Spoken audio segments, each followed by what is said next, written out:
आपने देखा कि फिर से हमारे नबी सल्लल्लाहु अलैहि वसल्लम के खिलाफ फिर बेहुरमती की किसी ने फिल्म बना के। मैं आपके सामने एक वादा करता हूं, मैं मगरिब के लोगों के पास जाऊंगा। मैं मगरिब के लोगों को जानता हूं, उनको नहीं पता, उनको नहीं समझ, ना इस्लाम की समझ है, ना उनको इस चीज की समझ है कि हम अपने नबी, प्यारे नबी से कितना प्यार करते हैं। उनको ये नहीं समझ कि मुसलमान अपने नबी के लिए जान देने के लिए तैयार है। मैं ये जिम्मेदारी लेता हूं, हम उन लोगों को बताएंगे, हम ये मुसलमान दुनिया के लीडर्स को इकट्ठा करेंगे। It is important to understand this. The Prophet lives in our hearts.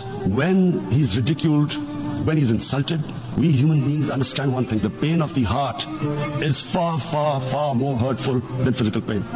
And that's why the Muslims react. And I've always thought that if I ever had this stage, I would try and explain this to the world community, especially to the Western community, because having